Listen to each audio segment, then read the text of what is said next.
Welcome back, folks. It is my pleasure to bring you the final day of action of the FIDE World Rapid 2023. We've got Magnus Carlsen, Vladimir Fedoseev, Yu Yangyi, Arjun Erigaisi, Vida Gujarathy. Just a plethora of the finest players. We're going to get straight into the games. First one, Fedoseev has white against Magnus. Let's just dive straight in. Magnus plays a Nimzo, which, not to toot my own horn or anything, I too play the Nimzo. Am I Magnus Carlsen? No. But we see this interesting little reroute idea from Fedoseev here,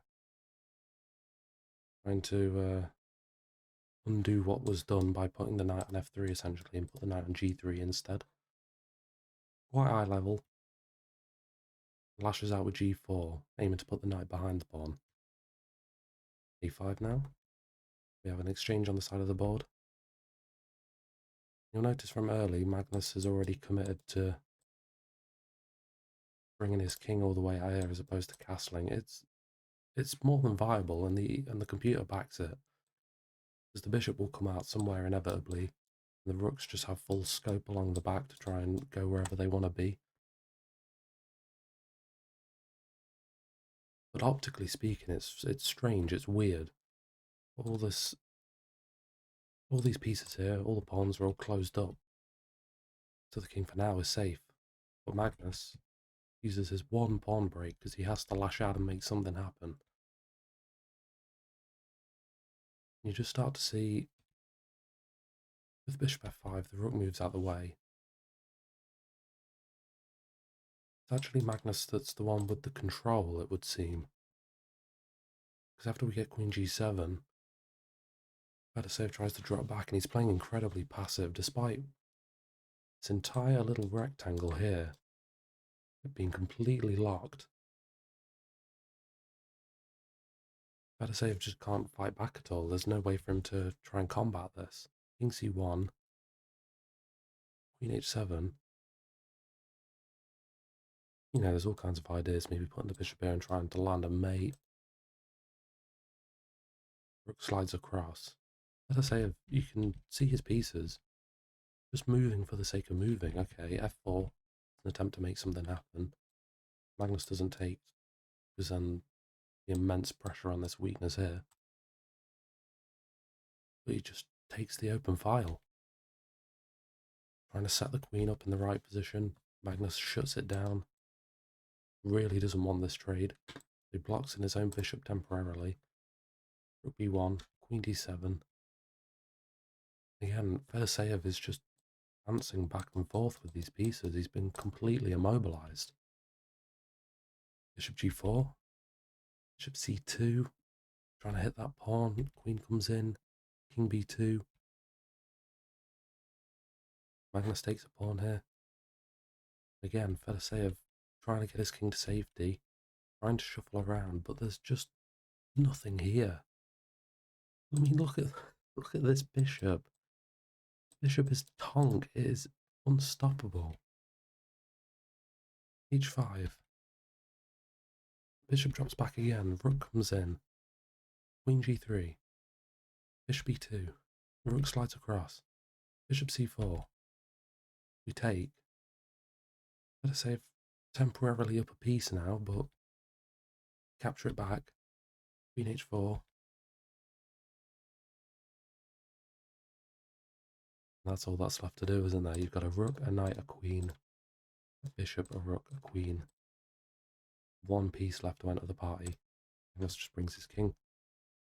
Rook slides across. Everything guarded. Up 2 pawns, and just look at the strength of them. Take there. I mean, it's done. The game is all but over. King h3, king c7, c4, queen c6, king a6. You know, finishing it off in style. Back to play, mate in 2. b5. Magnus Carlsen secures a very crucial win. with the black pieces over Vladimir Fedoseev, who was just about, I think, half a point behind at this point. Next game, Fedoseev aiming to bounce back. Vidit is also in that high up pack. I believe if Vidit wins this, he ties Magnus at current point. They'd both be on about 9.5, I think it was.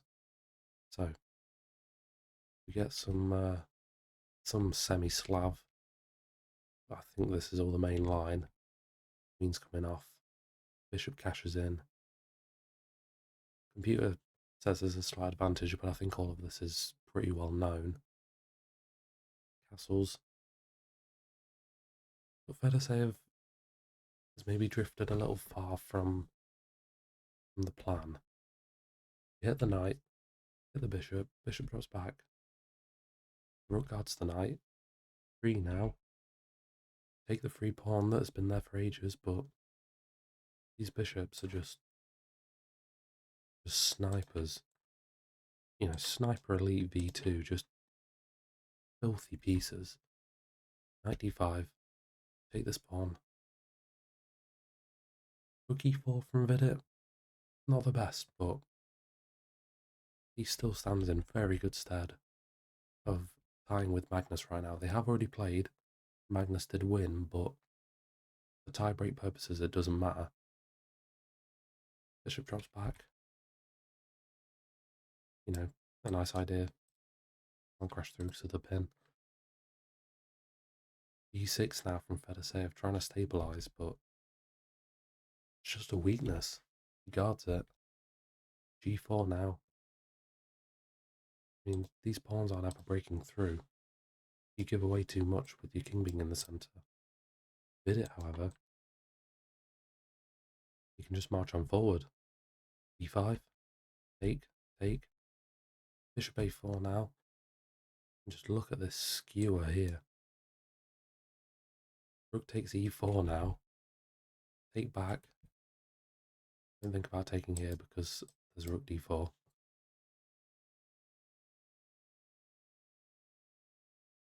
Sort of a bit of a fork attempt, you could say, but let's not forget this. Bishop c2 now from Vidit. Rook c4, because let's say you move your knight out of the way somewhere, the discovered check will pick the rook up. More practical chances to just give the knight up entirely. Vidit doesn't take, because it'd be take with check. So he does have to move his bishop. But the pin still stands, so you can still be patient. Knight drops back. Bishop e6 now. Although you're not winning any material immediately, this king is just cut off. King c8. Take a pawn. Rook a4. Land in with the check. King b7 is forced. Bishop drops back. King c7 hitting the rook. Fedoseev desperately trying to scramble to cover all his pieces. Bishop a2. Bishop d3. Knight g6. And e5 from Vidit.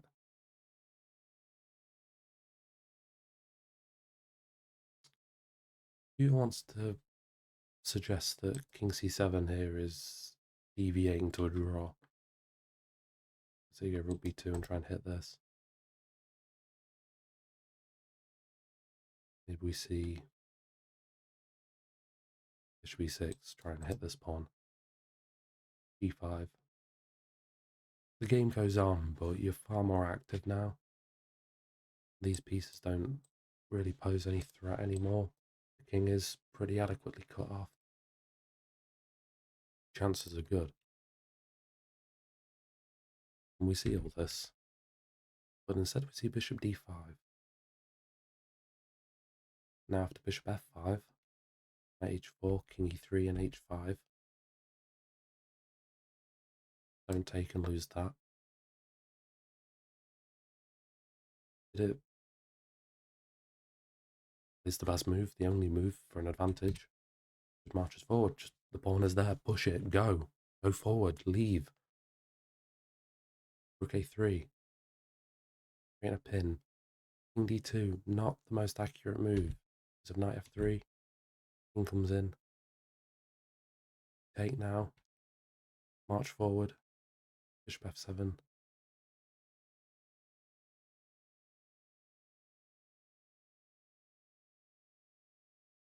And here FIDE plays bishop takes g4.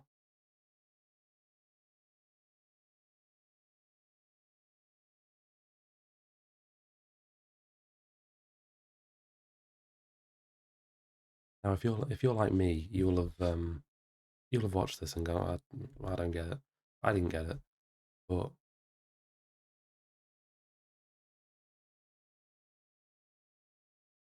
one simple check. Can't block. Bishop has left this diagonal. That's what's changed. Look at the squares that the king can go to. It has to go king d1. This is just the joys of rapid play. It's so low time. This promotion square is covered. This rook guards this knight. And everything just kind of weaves together perfectly for better save. But it desperately tries to cling on. The computer does suggest that after rook h2 there is a chance here. Even now, potential to draw, but only move in this position. Good luck finding it. Rook e4. Got to keep this pawn alive, which is near on impossible to see. We instead get king g3, rook h1, and it's just a matter of technique now. Nice idea here from FIDE. You could take, but would allow this, and even then it's still winning.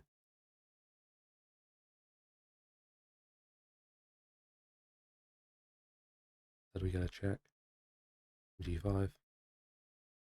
You can just trade everything off now. Bishop is hanging, this pawn is hanging. Rook is about to be skewered to an inch of its life. FIDE was just beside himself after this loss. Imagine 2 rounds to go after this one, within touching distance of first place, completely winning opportunity. I mean, if I can find it, somewhere back here. Yeah, here. In this position, FIDE takes the free pawn, which is a perfectly good move. But if he plays bishop d3, the game all but ends. Can't guard the rook. Wants a4, and to just give up the rook, or give up the exchange. And this is completely winning, obviously. You can come here.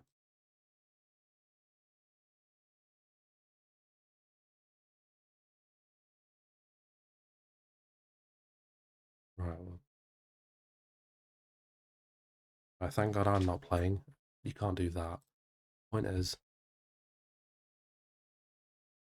after bishop d3, you try and move out of the way, you're just getting mated in the corner.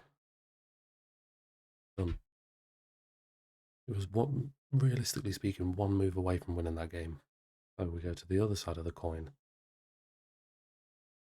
Arjun Erigaisi needs to win the Rapid outright to have a chance of qualifying for the candidates.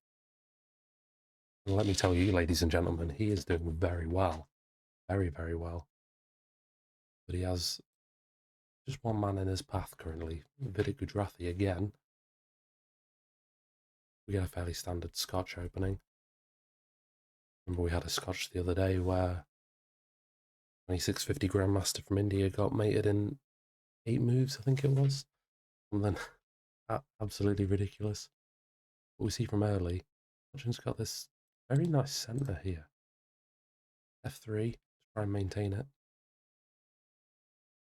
And it looks good, it looks very good. But it goes a bit south after knight e4. I mean, ideally, you'd maybe bring your rooks around, try and pressure these files in anticipation of them opening. Knight a4 doesn't achieve a whole lot to d4. Your whole idea was to come in, try and hit the bishop. The bishop just has good scope now to attack. Knight jumps in, very nice move. Don't blunder your queen. Queen f3 is the only move to kind of hang on. Knight b4 looks like a fork, but it isn't really. And g3. The most obvious move, obviously, is knight h3, but it's more a case of why does it work? Well, Vidit plays it, so let's see. King g2. Knight drops back. And you're just inviting way too much pressure on this piece here to defend, but it isn't enough. Arjun tries to generate counterplay. c6, knight f4, queen f5, king d3, g5, knight h5, queen f2, king h1. Black to play and win. I'll give you one clue. It isn't queen b2, although that is winning. Queen b2 is fine. But if you want to win the game straight away, queen e1, and Arjun Erigaisi resigns. That is Arjun's candidate's hopes over. Completely done. Nishikori also doesn't look much like coming in the top 3 for the Rapid, so unless he can win the Blitz, Gukesh is sailing away. He is gone. Of course, how does this move work? Well, q1, only move now.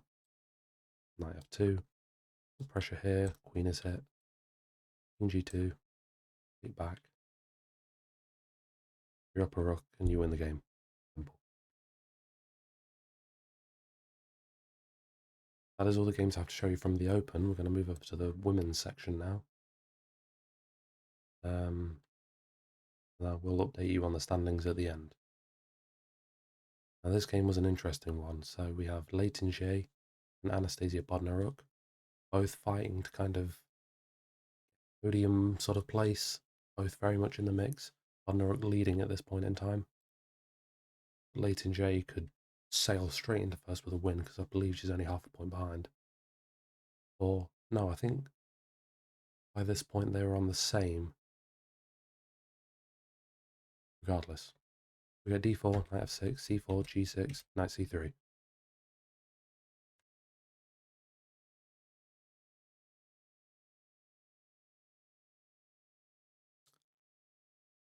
The question is why? Why does Leighton J opt for remove draw here with white when a win would all but secure her the title?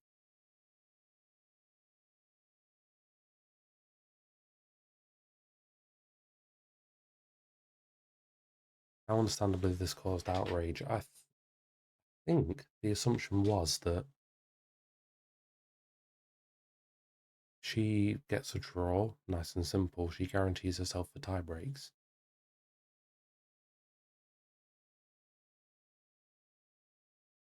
That isn't the case. See, the women's section works a little bit different. Only the top 2 contenders separated by a Buchholz score, which is some stupid maths bullshit way of figuring out who did better against a stronger crap of opponent, I think. Buchholz cut score will determine who the top 2 women are, and they will play a tiebreak. The open section, on the other hand, they would have tiebreaks across however many people are on the same amount of points. Why there's that disparity, I don't know. But it actually snubs Leighton J out, and we now get our tiebreak games against Anastasia Podnaruk and Humpy Konaru.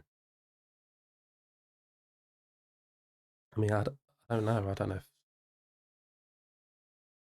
if either she was just content with third, or she simply didn't know. And if she didn't know, who was advising her? Has she got seconds? Has she got friends or family there? It's just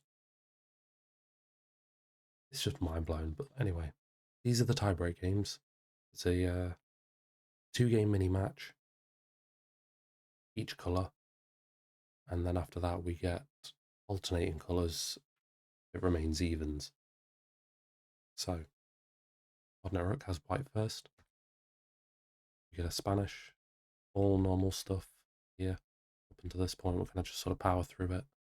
Pretty weird pawn exchanges, but trust me, this is all fine. Nothing to be worried about. So we get to this point.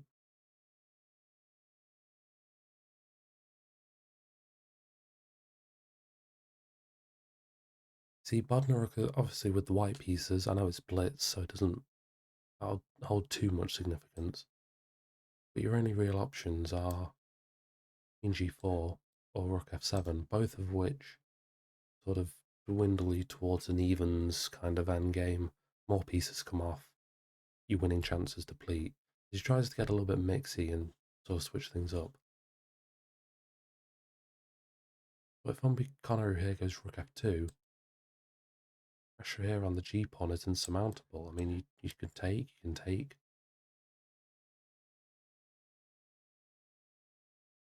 But you're not stopping this. There's no way to boot the knight. The queen keeps a watchful eye on sort of everything thereabouts.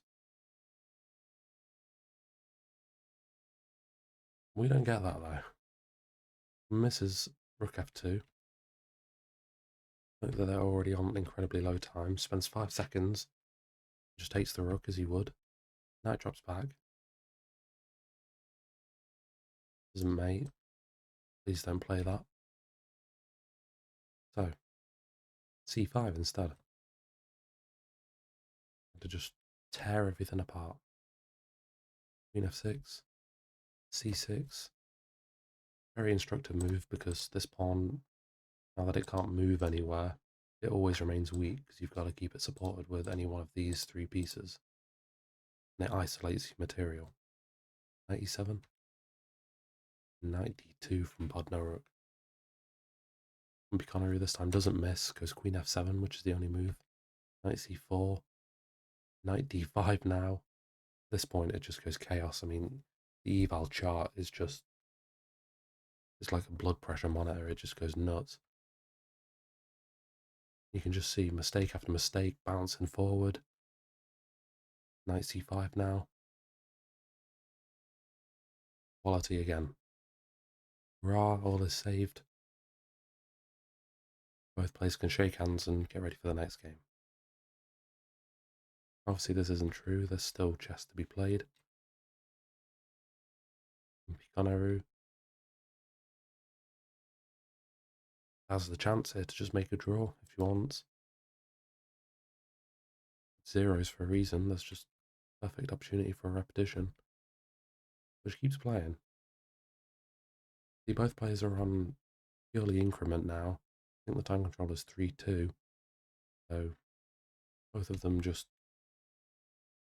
on the brink of death almost. Winning chance here of Queen C4, but in this amount of time you're not going to see that. And Queen C3, and now it's Bodnaruk who is taking over. Just look at this pawn. It's just been liquidated. That's just going to charge forward. You only have to bring the knight in to support. Knight F5, Queen D7. Desperate attempts at counterplay from Conneru.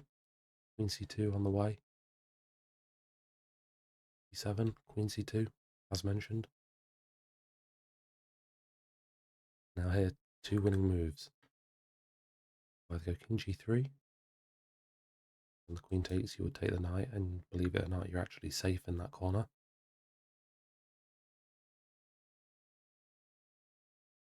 I believe so anyway. Yeah, you are safe in that corner. So you're pinned here, so there's no way to try and crack open.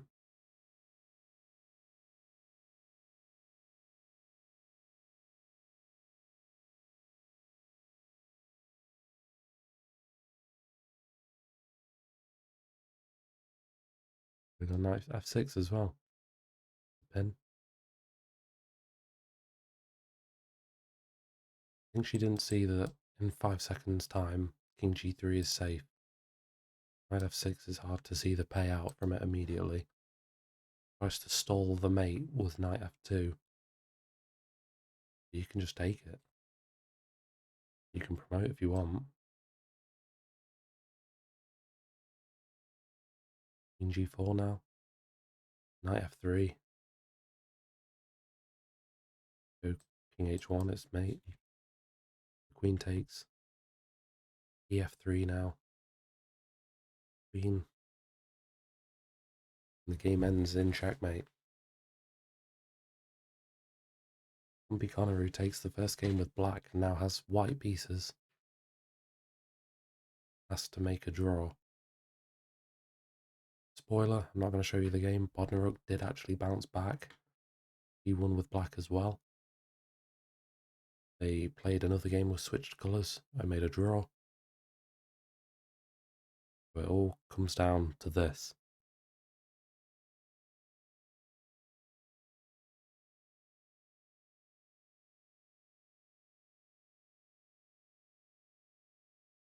Final game. Start with knight f3. And we'll power through the opening. Some weird neo sort of English, whatever, against the kind of King's Indian sort of setup. A lot happening from early. Both sides refusing a queen trade.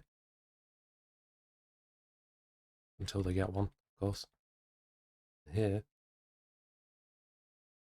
Bodnar tries to smash through with e6. This bishop is now forced into sort of a bit of a passive position. We take open here. 4, rook e3. You gotta remember this is blitz, so it's not going to be all as accurate as can be, but Picano even now has a very decisive advantage. It wanes a bit here. He's trying to cover up. But here, the rook e1, you've got a multitude of options. You can go bishop d3, you can go b4 is a sensible move just to try and shred everything open. Point is you're up a pawn. So b4, you can try and get this one to march forward. King c5. Good, but not the best. Rook c1 now, another chance. King d6, it goes unmissed. Just completely winning now. Completely winning for Humpy Conneru.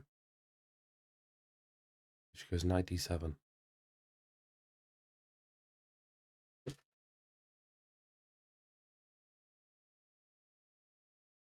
We take stock of this. I mean, why? Why is this winning when everything else was so?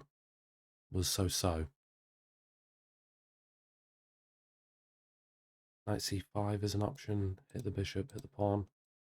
It drops back. You know, your rooks are infiltrating this one open file. Your king is perfectly safe. And it's just activity. You notice these rooks are completely disjointed. There's no harmony between anything that is happening with the black side.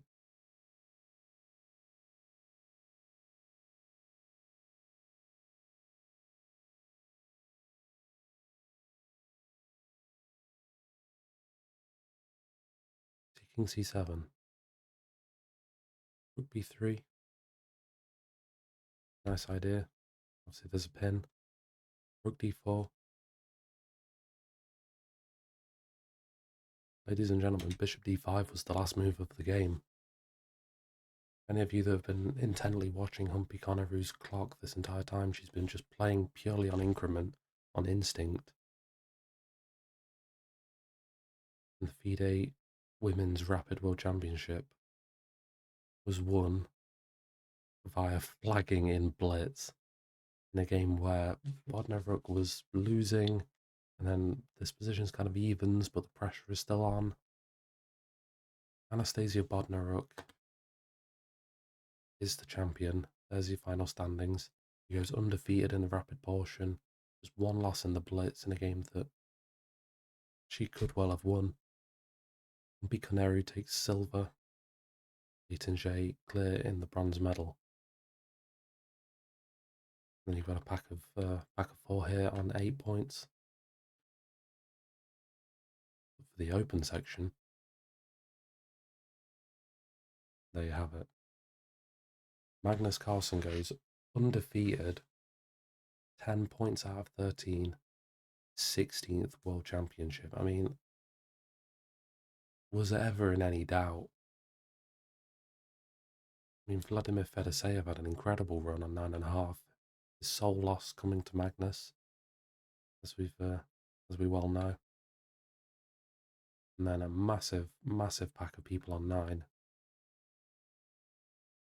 All the way through from Yu Yang to Parham Magsudlu. Yu Yang takes the bronze medal on those weird, dubious tie breaks.